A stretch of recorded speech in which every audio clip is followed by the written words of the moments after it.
আসসালামু আলাইকুম। আচ্ছা, আপনি কি জানেন যে বিএনপি একটা রাজাকারের দল?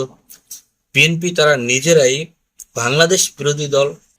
তারাই কি যুদ্ধ অপরাধী, এটা কি আপনারা জানেন? কি শুনে নিশ্চয়ই অবাক হচ্ছেন। আর বিএনপি বাইরা তো অলরেডি মনে মনে সেট করে রাখছেন যে কিভাবে গালি দিতে হবে, তাই না? আবার অনেকে দেখতেছি গালি দিতেছেন।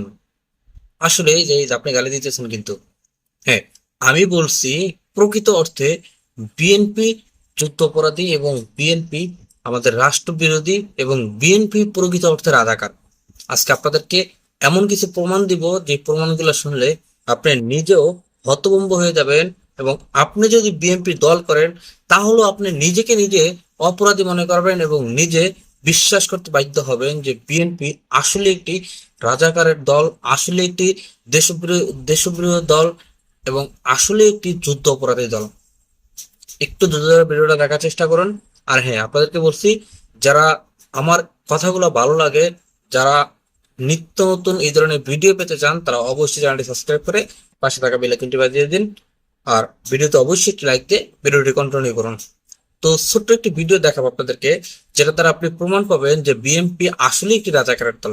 তো তার আগে আপনাদেরকে কিছু কথা বলি, যে আমরা কিন্তু ইদানিং দেখতেছি ঠিক স্বৈরাচার শেখ হাসিনার আমলে আওয়ামী লীগ যেভাবে জামাত ইসলামকে রাজাকার ট্যাগ দিত, রাজাকার বলে গালি দিত, এবং সেই তাদের পথটাই বেছে নিছে বর্তমান বিএনপিও তারাও কিন্তু জামাত ইসলামকে রাজাকার বলে গালি দেয়, কিন্তু তারা জানে না যে তারা সবচেয়ে বড় রাজাকারের দল। এবং এই আওয়ামী লীগ কিন্তু বিএনপিরও রাজাকার বলছে, সেটাকে উপেক্ষা করে তারা আজকে জামাত ইসলামকে রাজাকার বলে গালি দেয়। তো আসুন আমরা দেখি যে আসলে প্রকৃত অর্থে রাজাকার কারা, প্রকৃত অর্থে যুদ্ধাপরাধী কারা, প্রকৃত অর্থে দেশ বিরোধী দেশদ্রোহী কারা। একটা ছোট্ট মাত্র 35 সেকেন্ড একটা ভিডিও ক্লিপের মাধ্যমে বিস্তারিত দেখে আসি। এখন যদি আমি বলি যে স্বাধীনতা বিরোধীদের দল হলো বিএনপি, কারণ শাহ আজিজুর রহমান কে ছিলেন, যাকে জিয়াউর রহমান সাহেব প্রধানমন্ত্রী বানাইছিলেন। মশিউর রহমান জাদু মিয়া কে ছিলেন, তিনি একজন চিহ্নিত রাজাকার এবং স্বাধীনতা বিরোধী, তাকে ওনারা মন্ত্রী বানাইছিলেন এবং চিফ মিনিস্টার এরকম একটা মর্যাদা দিয়েছিলেন।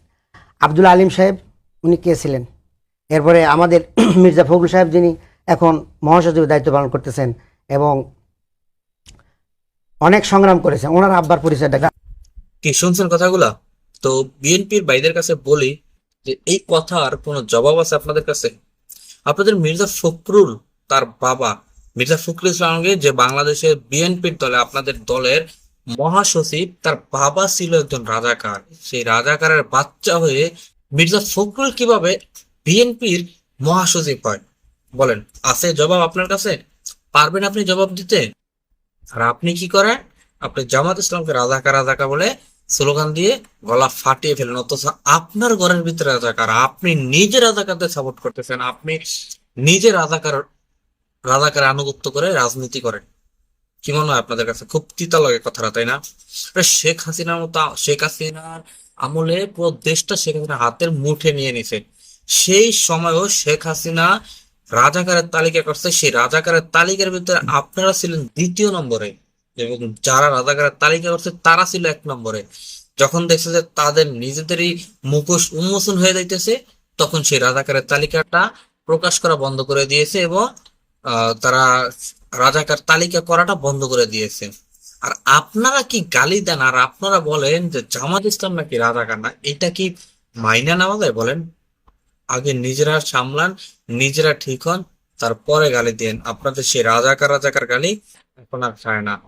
তো সাধারণ যে ভাইরা আছেন তাদের উদ্দেশ্যে বলি, আপনারা তো 54 বছর ধরে এই দুইটা দলের দেশ শাসন দেখছেন, তাই না?